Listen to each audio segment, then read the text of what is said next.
making a film about this cross, about the man who became obsessed with the cross, and about the thousands of men who lost their lives at Camp O'Donnell in the Philippines, for whom the cross was the only memorial to their deaths.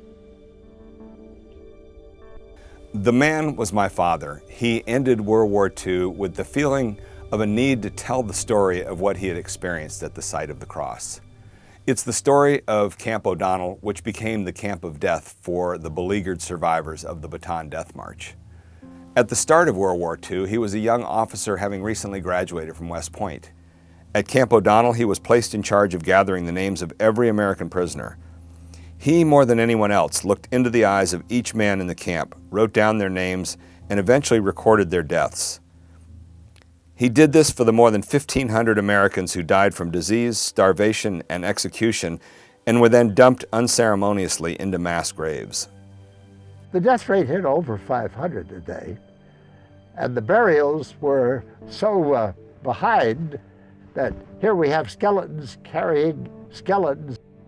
Camp O'Donnell, if there's a hell, that's where it was right there. At the end of 3 months, just before the closing of Camp O'Donnell, he helped build a cross to the memory of those who died. What that cross meant to him became clear later in his life when he became consumed with its fate. After the war, the cross was abandoned.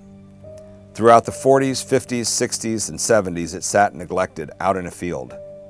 Finally, in 1982, my father couldn't take it anymore. Some of his friends think he even kind of snapped.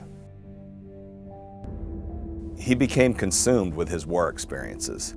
He wrote one book, and then another book, and then another book, and then he wrote a magazine article about the cross, which turned into a one-man campaign to bring the cross back to the United States before it fell victim to the elements or vandalism. But no one seemed interested in helping him with this effort. In fact, some people argued that the cross should simply be left where it was to deteriorate with time. Not coincidentally, at the height of his struggle to save the cross, he walked out on his 42-year marriage to my mother, who had been at his side ever since he returned from the war. But he did finally succeed. He was never able to save the more than 1,500 men who died on his watch, but he did save the cross that symbolized their spirit, bringing it home to the United States, where it's now on display at the National Prisoner of War Museum in Andersonville, Georgia.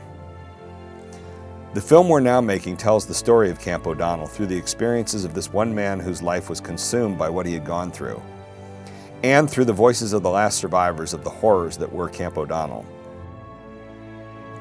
I'm a professional filmmaker. My movies have screened at major film festivals like Tribeca and Telluride.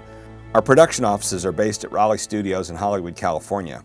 We began this project 5 years ago, have had several full drafts of the movie, and even screened it earlier this year at West Point. We really need your help with this project. Please visit our donation page and join me in telling the story, both for my father as well as for all who served in the defense of Bataan and Corregidor.